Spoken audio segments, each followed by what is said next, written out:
L'hôtel Hibiscus de lui a servi de carte de mercredi 8 février 2023 aux ressortissants de la commune d'Oyem, premier et deuxième arrondissement de passage aux résidents dans le Grand Libreville, de prendre part à une rencontre politique ayant pour chapelet mobilisation autour de la candidature d'Ali Bongo Ondimba à la reconquête du palais du bord de mer en 2023. Sur invitation du ministre Guy Patrick Obiandon. En tant qu'acteur œuvrant pour la candidature et l'élection du président Ali Bongo Ondimba à l'élection 2023, j'ai, en ma qualité de premier responsable politique au département de Libreville, nous sommes en train de nous organiser parce que nous estimons que pour mieux préparer une élection, pour assurer une victoire cash au président de la République en 2023 à Ouyem, nous devons être mieux organisés et mieux préparés. Nous sommes prêts à travailler. Nous nous organisons. Et nous devons aller maintenant pour la carte afin qu'on aille ensemble. Après l'orientation du ministre, suivi des échanges interactifs, des ressortissants d'Oyem qui ont inondé la salle, M. Ondomé Togofran, gardien de la tradition écan et panafricaniste à travers ses œuvres littéraires, n'a pas hésité à interpeller les Oyémois sur les enjeux des élections qui se pointent à l'horizon au mois d'août. Donner au président 22% du suffrage de toute la province. C'est insuffisant.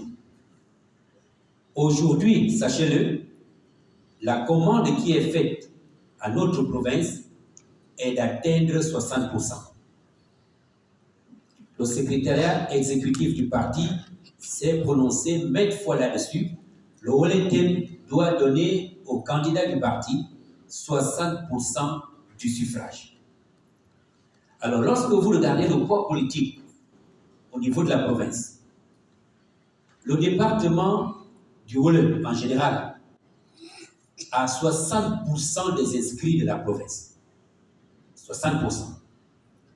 Et lorsque nous regardons les 60% de ce département, la commune a 55% des inscrits. La grande responsabilité nous incombe. Notre responsabilité est totalement engagée.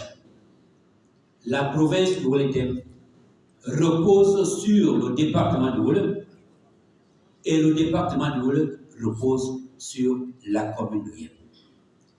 Si nous faisons faux pas, eh bien, ça va avoir des répercussions sur l'ensemble du suffrage de la province.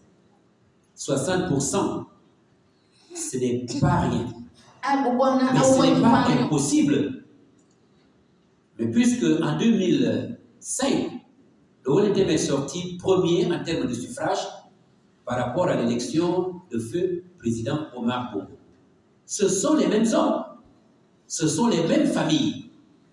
Donc si nous l'avons fait en 2005, c'est que nous pouvons également le refaire en 2023. Mais tout dépend de la façon dont nous nous organisons. Et c'est en cela que nous disons, l'initiative d'aujourd'hui est la bienvenue, parce qu'elle nous permet de mieux préparer ce combat qui pour nous est une guerre personnelle d'abord, avant d'être la guerre du président. Parce que si on fait par image, le président c'est le tronc et nous sommes des branches. Mais une branche peut tomber, le tronc reste. Mais quand le tronc de l'arbre tombe, tout s'écroule.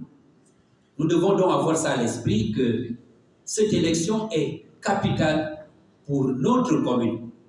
Parce que nous constituons le plus grand contingent d'électeurs de la province. Nous notons que cette rencontre a permis de lier un contrat d'engagement pour permettre à la commune d'Oyem d'être sur le terrain pour la mobilisation et reconquête afin d'assurer une victoire cash au PDG. Pour la tombée du rideau de cette rencontre, le ministre Guy Patrick Obiandon a reçu un présent.